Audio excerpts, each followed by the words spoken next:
Hello, welcome to the Squarebase Show with your hosts, Rob and Val. And in today's show, we're going to be asking, can we make tournaments perfect for beginners? Wow. A perfect beginner tournament event? Perhaps evening with your friends? Damn, I don't want to do that. Okay.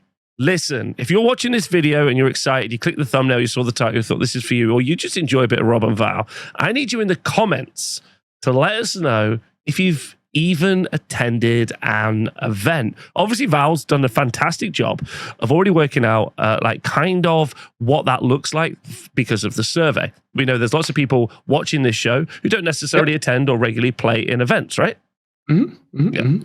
So we want to know straight off who you are and what you're interested in, because I think there's lots to think about when it comes to doing stuff for beginners. And we're going to talk about that today because I think that's really, really healthy. Before we go any further, Val, you've been in the event scene for a long time. Have you seen people running like a beginner events or like kind of intro things that have ever taken your fancy? Or, you know, what are your thoughts on stuff like this? For beginners, I think the most classic thing that you'll see out there is actually usually store-based, and it's less of a single day event and more of like a regular club night where they do like a what do they call it, a growing league?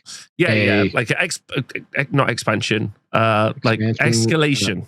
Escalation. That's right. So that's where normally you'll start with a number, and the goal is every month or however long they set it, you're adding a certain amount of points to your army. And by the end, you have a full 2,000 point army. You've played a bunch of games and you love your life and you're a whole new person. And it's really awesome. But as far as like beginner events are concerned, I think we've touched on a few ideas. Like one of them was doubles as an option.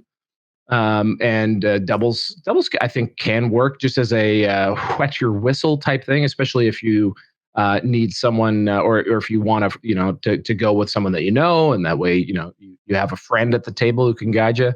To lose to me and Peter the Falcon at Adepticon, that was really appreciated. The champions, back-to-back undefeated champions. Yeah, well, still undefeated. Yeah, still undefeated, but that's content for another time. So I think that's one good way. But another good way in might be because I do know from the survey that one of the biggest barriers to people participating, not only in events, but even playing games, is getting an army painted, having the models ready to go. So that in its own right is probably the less amount of it's less to do with interest that I noticed. Actually, from what I could tell in the survey data, people were pretty eager to at least try an event, like go out and see what it's like. There wasn't like a overwhelming hostility, but the number one reason why folks said they couldn't make it was that they just don't have an army ready. Yeah, I think that's a pretty key element of like where one of those barrier or pain points is, right? Is like, especially Old World, 2,000 points match play, like if that's what you're playing, is a massive commitment because it kind of scales weirdly, right? Like characters are really good investments, and you talked about this a lot at the beginning of the Old World. Like those dragons being slightly too good was nice because a guy on a dragon or guy on a monster and then a wizard can be nearly half an army if you want it to be. So you're in a good spot. But at some point, the core knocks on the front door and it's like, let me in. And then you got to paint 40 dudes, which sucks. Yeah. The 25% core as a minimum standard will always be one of the things. But yeah, I'd say at a competitive tier, most armies would be pushing 1,000 points of characters, I think, in almost all examples I can think of. Where especially at 2,000 points. So that 50% allocation that they went with, which was common to the end times. I don't want to trigger anybody, but that was something that they did in the end times at the end of Fantasy Battles 8th edition. I guess to add a little bit more crazy, wacky intrigue and bring in a little bit more power to the table. That's one of the few things I see directly carried over from 8th edition was that 50% character allocation. So it's a double-edged sword, though. It makes it easier to get games on the table, but it also does make a lot of armies not necessarily look like the Warhammer fantasy that you might have in your mind. That you have in your dreams. Those cold, sweaty dreams where you're thinking about magic laws. That's right. Wonderful, amazing takes about magic lores. So, yeah, I would say, so I've put up 2 different 500-point events here at the TSN Arena. I mentioned it last week, and we kind of talked about this through this last week. And one of the things that I think has been, Capucci is... Kerplunk. It's Rob Kerplunk. So we talked about that last week, which is good. But it's good, exciting, and interesting conversations because it's been able to help us develop a 500-point pack. So 500-point events, 500-point packs. Now, this is actually pretty interesting before we showcase it. And there is going to be a link down below. You can go and check out the website. And you can also even order the pack off us because this is quite... Before we get into the details of what this looks like, I'd like to talk to Val about kind of creating packs anyway. You recently made a pack for your in-person event Yes, in Toronto.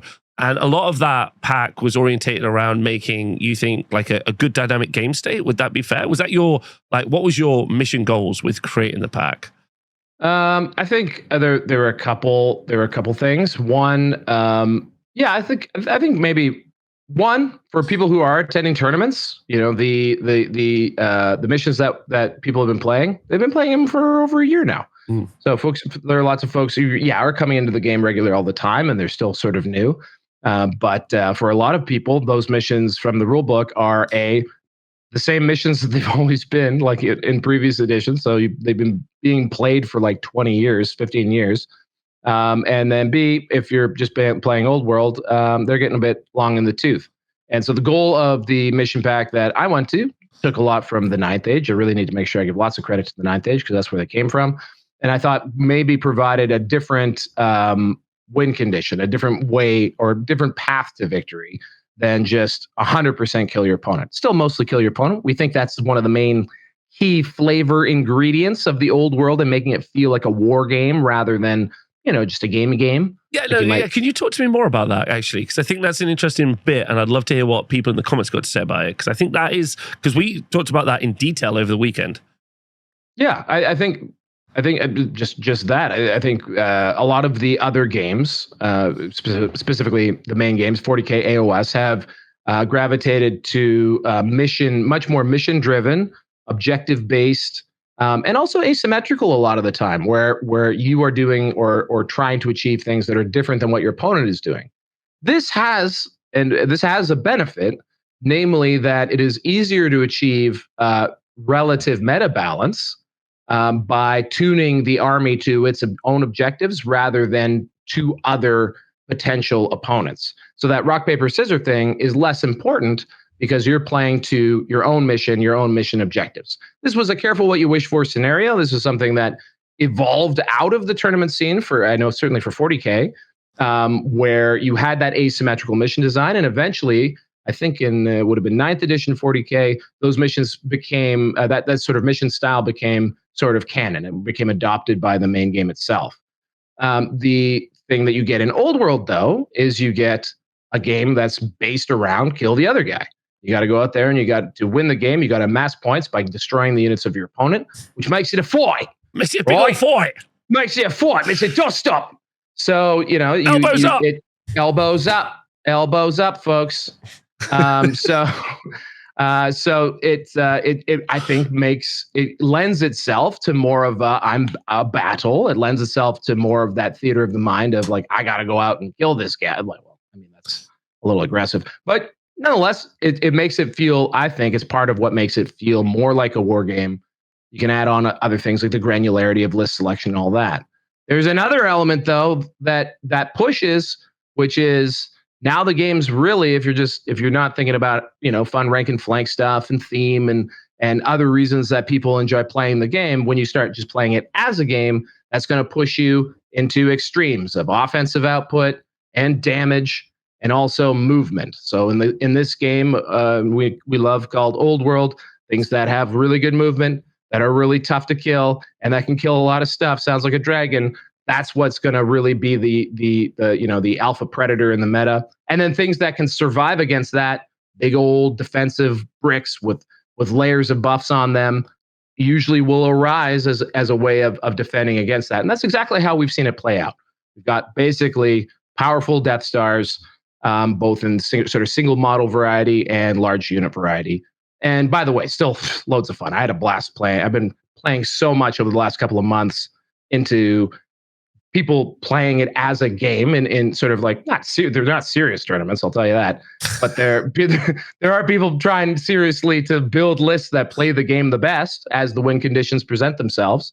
And so to bring it back to the original question, the mission pack that I was trying to craft was simply trying to provide a secondary path to victory that isn't 100% killing. So you could maybe design a list that could, well, it has to get some victory points by killing the opponent, but maybe is optimized also to play for a secondary objective that could maybe help swing it towards them. So maybe that takes that power curve down a notch if the missions are played a lot. We'll see. Yeah, it's such an interesting thing, and because Val's been doing missions, and then I've been doing missions. I did the Rivers event, we did the big large event, and obviously I've just put all the events up for the last half of the year here at the TSN Arena in Nottingham, the tsnarena.com if you want to go check them out. The thing that is interesting to Kaplunk, the thing that's interesting to me.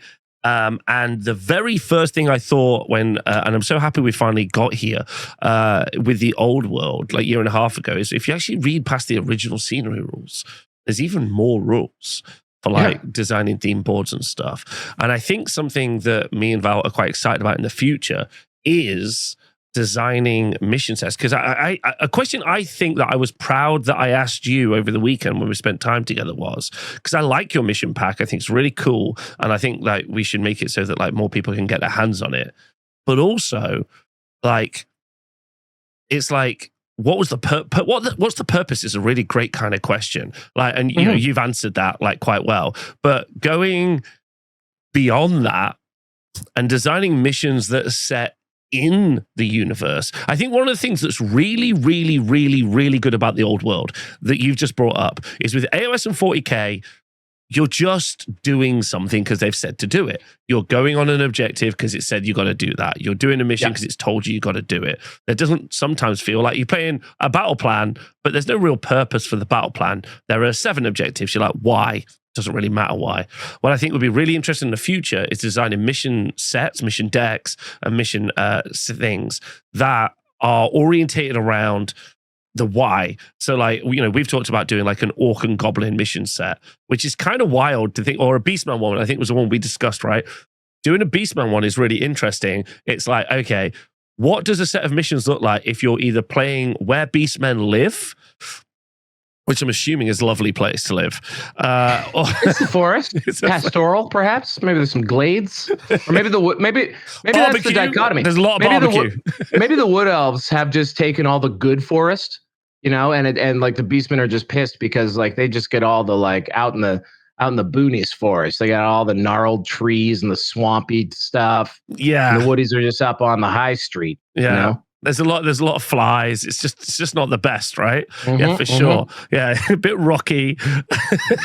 But I do like the idea of a mission set located in in that region, because it's like, okay, the whole thing, because when you write a mission set, or the mission sets that I've known for the old world have been very much like, there's a little bit of everything. There's an open battle. You're fighting over a bit of land. There's a bit of an ambush. I'm like, okay, cool. But what does 5 ambushy style missions look like? You know, like a dwarven one. What is 5 defensive missions, like with the terrain that matches and everything else? That is such a fascinating place that I think, at least I'm excited to go in the future. I think you're interested in that as well. I absolutely. Exploring different ways to get people engaged in playing is kind of what we're all about, man. And one thing that I've personally never really done is explore narrative stuff. And I think what you're describing there is establishing some world building in a mission set and linking thematically not only cool mechanics that make the game itself interesting, but thematically interesting. And might make. I mean, I believe in other editions and worlds we might have called these campaign books, if you will. And what's fascinating to me about a lot of the discourse around Warhammer in general, but specifically Old World, is that it's not a competitive game. You're stupid if you're going to play this competitively. Correct. Human beings do everything competitively. It's just no way around it. And specifically, Games Workshop has set this up. Right now, out of the book, it is a competitive game. There is a winner, there is a loser, there is a defined set of mission objectives. Yep. And that's all they've given you, right? There is nothing really. Some of them do have, like the Army book missions. Sorry, the Arcane Journal book missions do have a narrative setup and a narrative feel. And actually, when you read them, a lot of them are pretty cool. And so, doing more of that, giving more of that, and especially for people who are trying to organize events that maybe are trying to attract folks who aren't really in like the way they like to play, doesn't have a lot to do with like being serious about the game. Giving cool thematic setups for organizers and event community leaders, or just people who get together with their regular gaming group, giving them some sort of a narrative framework for a series of games. I think that would be really, really great. Yeah, I think it'd be super fun. So that brings us to like what we're here to talk about today. There are big barriers to entry for playing Old World, especially at smaller points values. Now, Games Workshop did do a little bit about this earlier in the year, with a very small little event that happened at Warhammer World, and like we reviewed it because we try and review all of the content for Old World that pops up, and add our own to the universe, like the Fantastic Renegades pack, like everything else. But now I think me and Val, we really want people playing games, so I kind of ran with that, and I'm super excited to showcase to everybody that we are going to be doing like a mission set for the Old World, which is cool, like the Forray set. So like I said, I'm running these 500-point missions, and these we took that idea, or at least like I took that idea, and I got super excited about it, and we moved on. And I created like 2 additional missions, and I also kind of improved on that additional mission set. So one of the things that's been really common, Val, I think the same is for you, really common with these missions that Games Workshop produces, is they don't give you terrain layouts, right? Yeah, they don't give you a lot in general. I mean, like you said, there is more than people tend to use already in the rule book as far as like different like terrain types. But yeah, they don't give you a setup. They don't give you a layout. But we've been using the terrain picking system a lot, and that's something that you innovated. Yeah, so early on in Old World, so me and Val both come from, just to quickly take you through what this is, and then we'll talk about it a bit more. This is a set of mission cards that you can get, which give you a way to play a 500-point game, either in a tournament or play like at home with your friends. And so these are going to be on our website for you to be able to like get, and they come in a really nice pack, and there is terrain, and this is why we're about to talk about this, terrain layouts for each mission 3 times, because we use the TPS system. So here at the TSN Arena, and I think Val has also used it at the last event and maybe the event before, and you could also use it on Warhol, where you can go play like Old World digitally. They can use the TPS internet on the internet. They also use the TPS system, right? They have your layouts on there. I'll be updating them with the ones that I've been using locally as well. But yeah, those layouts are all available in Warhol as it stands. Yeah, so the way the TPS system works, terrain picking system, is there are 3 layouts. You and your opponent roll off. Someone loses and they veto one. Someone wins and they pick it. And the reason I like this system, and generally it's had pretty massive reaction to people playing at my events in person, at least, is no one's happy. Which is such a terrible thing to say. But what it means is if there's something that's really, really bad for you, even if you lose the dice roll, you get to like say, no, that's bad for me. And the other person picks out of the 2, I guess, worse options, because I assume the one that was really bad for the losing roller is really good for the other person, right? I think is fun. Did you? Yeah, go on. What I particularly like about it is that right now, when you play out of the rule book, and this is a totally acceptable way to play, the rule book has basically player placed, right? And there's this a system where, depending on the size of your board, you take turns placing a piece of terrain. The thing that's interesting, though, is that the rules are kind of written in a way that assumes that you work for the Games Workshop studio and you have a wall of terrain. So an infinite amount of different pieces, and you can just put down whatever you like from your terrain stash. And I guess a lot of people will have a variety of terrain to pick from. However, how that pans out in a tournament when you're or an event where each table has a certain amount of pieces is that each player, as they place one of the two forests, well, now there's not another forest to put down. There's not another hill to put down necessarily. So it becomes a mini game, and ultimately that mini game becomes solved, especially if you're playing with similar pieces of terrain on each table. And every single game winds up laid out either very similarly, or if you're a new player, in a way that does not favor you at all, and you might get pretty hosed because you didn't know how to play the terrain deployment game. And then the flip of that is that the TO puts it out, or the event organizer puts it out, or the person hosting your game puts it out, and then it's just whether or not your army can hang there. Whether or not your army will function on a table, however it happens to be laid out. That's a pretty traditional way of doing it. The person running the game, makes the map, and that goes. The terrain picking system, which I think we need to brand, maybe TPS is just fine. I come from Toronto, so that makes me think of the Toronto Police Services. But the TPS, the TPS to me is a really nice compromise between those two things. So for me, the biggest benefit is every time I come to a table, I'm going to be playing on a slightly different variety or arrangement of terrain. It's not always the same thing, and it's generally speaking not going to be something that completely hoses me. So that's why I personally.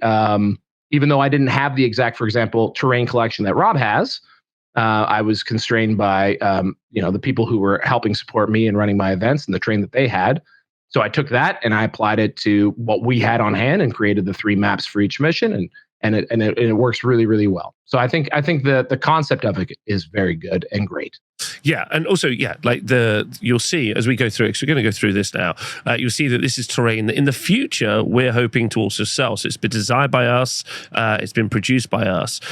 So hopefully we're also kind of thinking through those elements for people at home, because there are so many barriers to people playing at home. Also, as a venue owner myself, one of the barriers that I've had when I needed to make trees or forests for the old world, I was like, there are none, or they looked garbage. That's the thing. Same with the hills. I don't want to be rude to the OG Games Workshop hill, but it really isn't functional for playing the old world quite well. I would argue it's okay. It's not perfect. Yeah, there's a couple varieties. I own both varieties. In fact, I own 2 of the half hill because you put them together for one mega hill, like a Zord of hills. I like them. But yeah, no, I get what you're saying. Guys slide off of them. Hills in general are a tricky challenge. Tricky challenge. Yeah, I agree. I also like them, just as an FYI. But they are tricky for sure. Have you got the Chaos Hill, actually? The one that's like that kind of like chaosy one that was in 8th edition? Yeah, well, the one with the rocks and stuff. Yeah, it's not. Is that even a hill? It's just a passable terrain, effectively. Outcropping. It's an outcropping. Yeah, I used to have that. I gave that away to a local club many years ago. But yeah. Okay, well, so those are going to be the terrain that we saw. But 500-point missions, inspired by that, I was like, okay, what would a new person who wants to get into the old world, and what can we as a community, because this is also a community effort as well, what can we as a community do to make more people play? Massive barrier to entry is already that big ass rule book. I can't do much about that, although you can answer FAQs. Val and the team have done a great job of creating at least a resource of someone who's made a decision, which is great. Improving some of the armies. Renegade Pack does that as well. Next step, I feel, is make it so that beginners can kind of learn. So 500-point missions, 3 missions to run. So you could either, if you're playing at home, you can pick one of the 3. Terrain picking system, so it makes it all nice and different as well. But thematically, I was thinking, okay, if I was going to get someone to play at an event, what would I make it look like? So it kind of goes through this story of an open battle, 2 forces meet and they have a bit of a fight. And then there's you take the camps, which is the second one, where, okay, we've chased you back to your camp, or actually both of our camps are engaged in a second fight. We're a bit more organized. You could potentially even increase the points value as well. I haven't said that you could do that, but maybe. That's why I kind of wrote wrote it that way. And then finally, it's like take the tower. So the idea is that maybe you've landed in someone's land, let's say Lustria. You've seen Elizabeth. You have a fight. Then you go to their camp and you have another fight, and then you eventually end up at their temple or their ziggurat, and then you have another fight, and you kind of close out the day. And maybe a question from me to you, Val: if you were going to play a 500-point game, how long do you think it would take, or especially for new people? Well, so you've been teasing this concept and how excited you are for it probably since these originally dropped. We had a really great video in January on going through that little mission pack, because there were 2 others as well that came with it, and this really inspired Rob to want to do something with it. And I've noticed in the comments, actually in the YouTube comments, that people actually have taken you up on this being a great way to get into the game or to like start learning the game. And I'm noticing a lot of folks saying that they can get like 2 games in an evening, nice. instead of maybe 1. So I would peg it. I would peg it at 90 minutes. That's what I would shoot for on my first foray. Maybe not my first foray, but if it was a structured day, I would shoot for 90 minutes. Yeah, I think the concept of maybe playing 4 of these games on a one day, like an RTT or a 1 day GT, is a good concept. So I'd maybe revert back to open battle at the end when you're tired, because that is a thing. So if we take a look at so all these cards come as a little pack you can get. And they come in this fun little box, which is a fun little thing. Again, this is just meant to help new people out, right? That's the goal. So first thing is, and I really believe it. I really believe it. Oh yeah. They're dead sexy. I have to say, they're dead sexy. I don't know. We should we credit our artist? I don't know. Yeah, credit Tom. We could already become evil. Do we want to just completely embrace evil? We'll just not credit Tom. I think Tom is also the designer of that T-shirt you're currently wearing. Yeah. Look at us. We've changed. I'm wearing a T-shirt. We're talking about a well-designed mission pack. Who are we? It's a new day. Welcome to Squarebase 2.0. Yes. And then everyone left. But look, I just wanted to shout out. Like I love the look of these the layout here, and it's very readable, very nice. Yeah. I think also now I've done a bunch of list writing, and I'd love to do a show with Val about that very soon. 500 point list writing is super fun, but also I would, my quick TLDRs are always throw a mission in, not a mission, always throw a magician in, like a wizard. Sorry, okay. Magician. I think a wizard who does spells and a magician who pulls a penny from behind you. Very different, and I'm sorry that I said magician. Okay. I feel like the wizard versus magician dichotomy be kind of like when a guy who knows karate goes up against someone with Brazilian jiu-jitsu, like the original, like, just gets absolutely lambasted by the fireball after being like, rabbits. So I like that idea. Anyway, so these are the kind of list writing rules for writing a 500-point army. So you need 2 unit minimum, which normally you need 3. Each player's army must include a minimum of 2 non-character units rather than usual 3. So that makes it a little bit interesting. Character limitations: when writing their muster list, neither player may spend more than 125 points, so 25% of their army's total points value on a single character. That's actually quite hard and is really well pointed. Even some good magic items make you 130 points on most wizards. And I would say most of the time you'll end up with a wizard being that 125 points ish. Yeah, I'd say most level 2 wizards would wind up at 125 points. And I'd wager there's even some that you couldn't even get in. No, and like ogres is a good example. Although you can get a fire belly. Yeah, and there's no other reason to have a fire belly ever.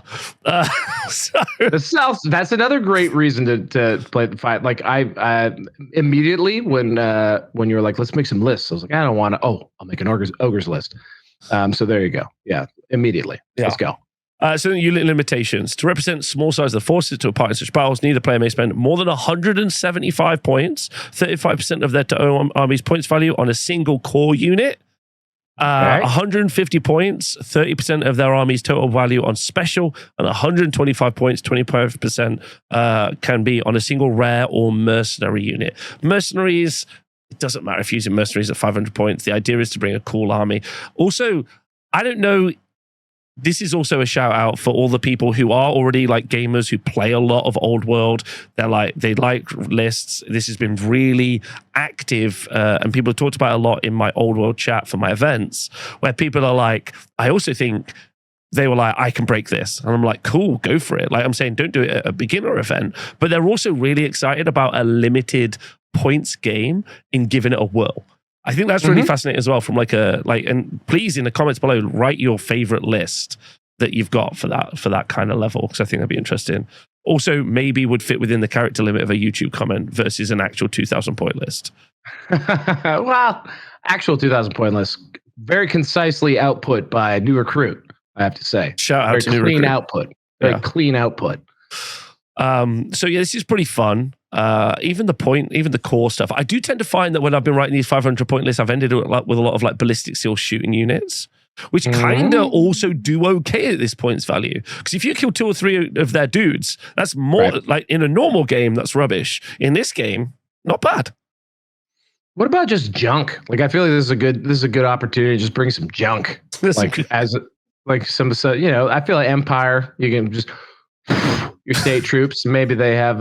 Maybe there's a quantity is a quality all of its own kind of thing going on here. For sure. We'll have to find out. Yeah, I think designing the best 500 point list should be very different to just designing a fun 500 point list that engages in all the kind of sections. And so I think maybe that's something that immediately pops up into my mind, which is this is based on the rules writing restrictions that Games Workshop I think published on their mission. It was a freebie that they tossed out there, and sort of here you go, get going with this.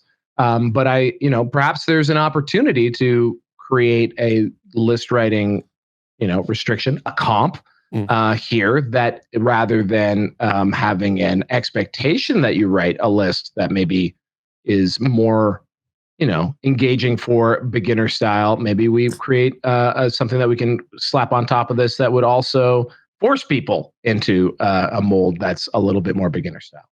Yeah, I think that's a great shout as well, for sure. There's also all I'm thinking is that you can bring a Hellblaster. Yeah.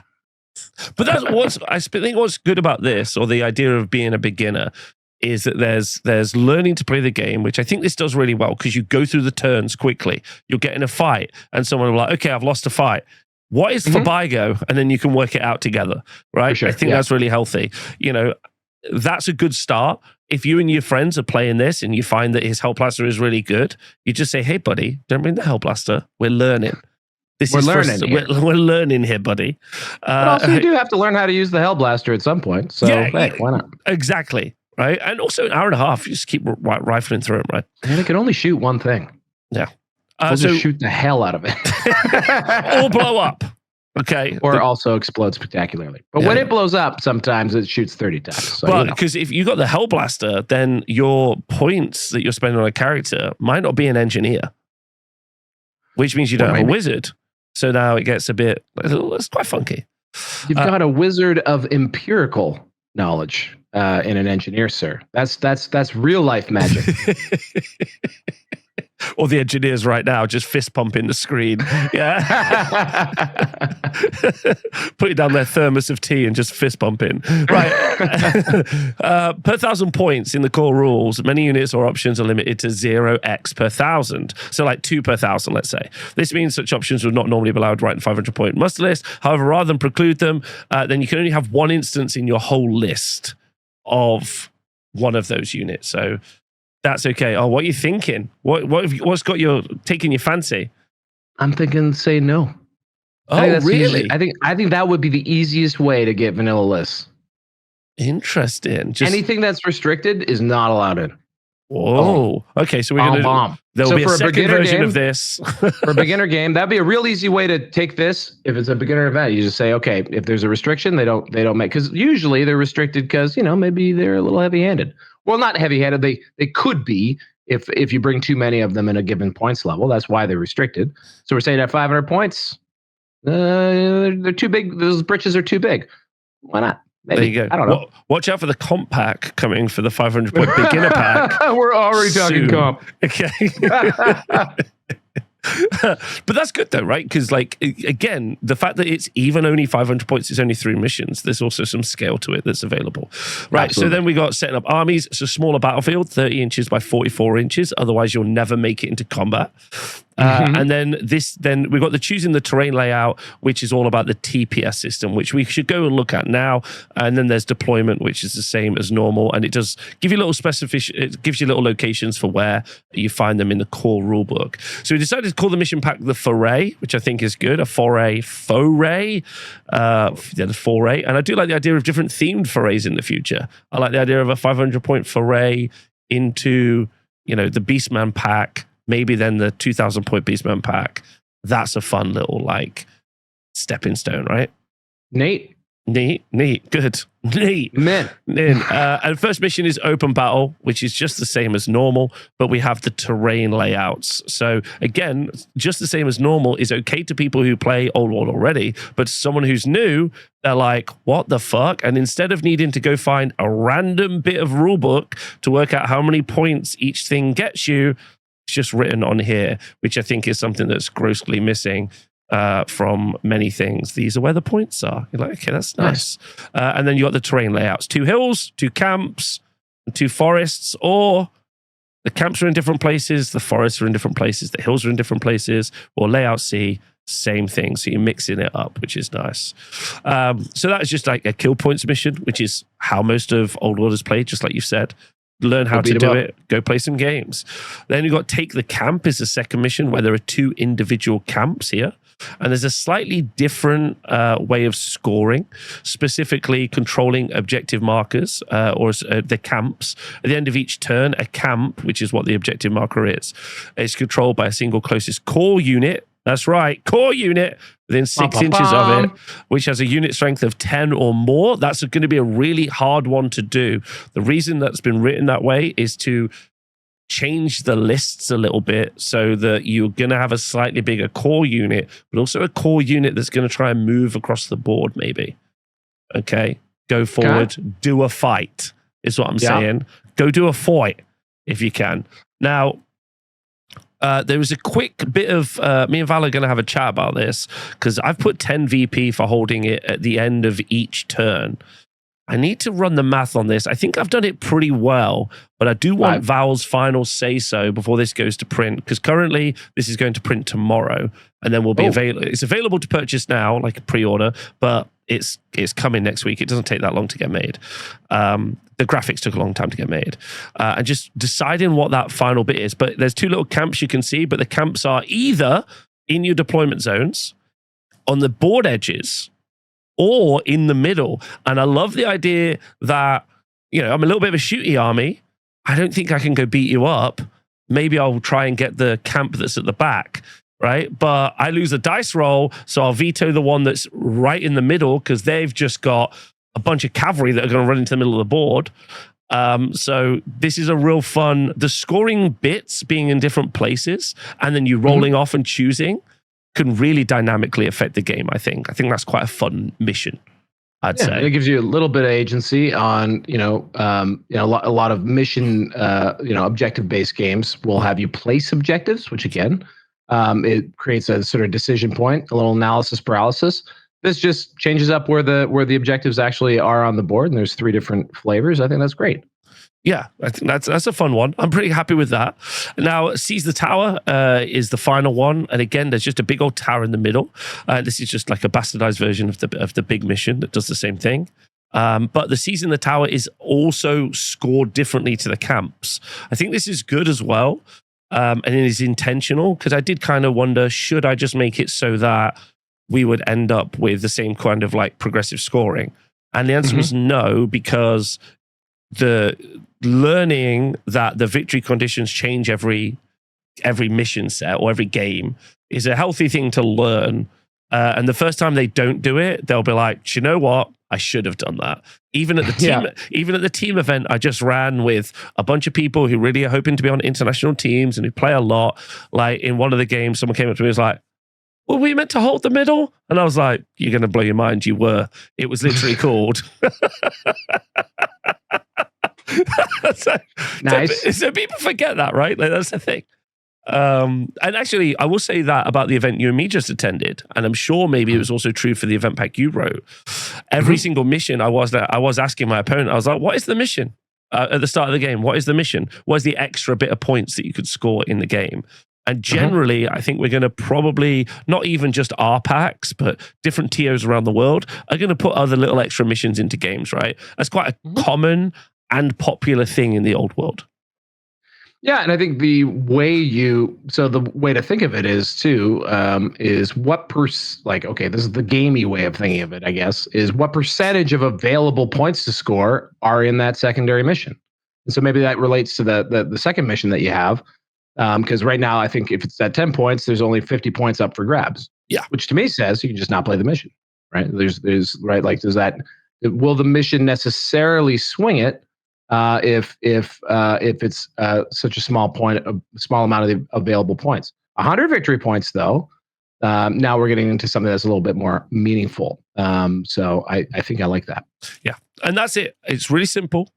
It's quick, it's punchy, and hopefully that's enough for people to learn. So if you're one of those people out there and you want to learn, you want to pick it up with your friend, you can grab a set of a deck of the cards that we've made for you, so you can learn to play and have a fun time with it. And that's really the goal. And I'm really proud of that, actually. Like, if I can just kind of like plant my flag on that front, I'm really proud of that, because I feel like one of the, like you said, one of the barriers, the stepping stones.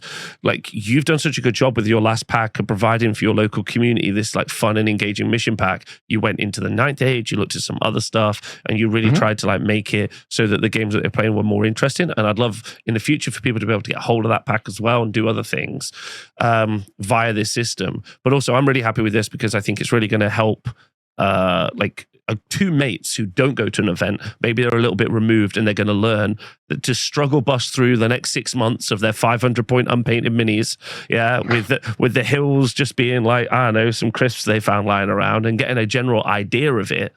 And then the green blanket over some books, like way back in the day. Yeah, I like that. That's a good start, and looks nice and is good. And then where we can go, where you and I can go with this in the future, is super exciting, I think, because and that's the other thing as well. If you are interested in this, do let us know, because it's a big risk to put all the time, energy, and effort and money into building everything to make it work. So if it's not something you're interested in, let us know.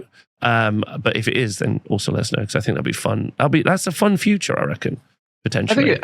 I think absolutely. There's a reason why I think GW does often have a skirmish game option or a smaller game option.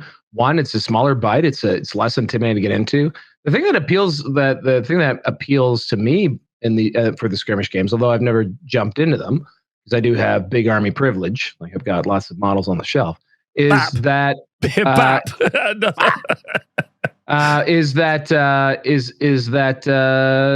can imagine your dudes, right? Like, this also opens up a lot of opportunity to have a very personalized roster. Like, each model on the table will matter a lot more in a small points game like that.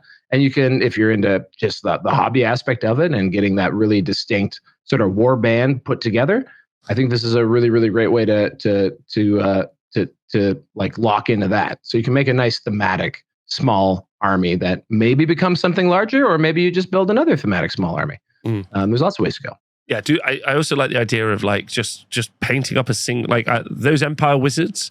When I write in a 2,000-point list, I say to myself, I don't really think I'm going to get that Empire Wizard on foot. Like, all right, it doesn't seem to be what I want to write down on the list at the moment. Yes, in some builds, but I do like the idea of just being like, I can paint up that Empire Wizard that they released. It looks badass. Get a bunch of just humans. It's pretty achievable, which I think is nice. So even from the non-2,000-point comp gamer meta build, the very idea of playing a couple of 500-point games with my friends with just a really well-painted single wizard I've done is actually quite exciting for me. So a bit of thing that I want to do as well. So I'm excited about it. So link will be down below. Kaplunk. Let us know what you think. Thanks for listening. And a really exciting next couple of weeks as well for us, because we've got Wood Elves. We've got Wood Elf Deep Dive. We've got Wood Elf Arcane Journal. We've got Beastman Arcane Journal. And then we're not too far away from Cathay. It's a deluge, folks. We've got a deluge of stuff coming. And then And then summer season is often event season. There's going to be lots of stuff popping off. Shout out, I think next week the Bay Area Open is happening. So the folks who ran the LVO are doing that. Week after that, my friends at Green Banner Events are running something in San Diego as a square-based format. So if you can take a look at the event at the mission pack in the Kerplunk below. And there's, I think, still tickets available for that if you wanted to get out for an event in sunny Southern California. I do not. It's too sunny for me. It's actually just lovely. That's the thing about California is it's like 20 degrees. It's just beautiful. Is it? Yeah. Fahrenheit or Celsius? Celsius. Nice. But 20 degrees Fahrenheit, I believe, is below freezing, sir. 20% hot, actually. That's the math. 100 degrees Fahrenheit is 100% hot. 50% hot. Got it. Yeah, no, you're right. I'm wrong. It's that's that empirical knowledge that you've got. Rob's an engineer. I'm going to put my cup of tea down. Anyway, let us know what you think. Share it with people who you think might be beginners. That'll be really important to do. Yeah. Thanks for listening. Stay square based. We'll see you guys soon.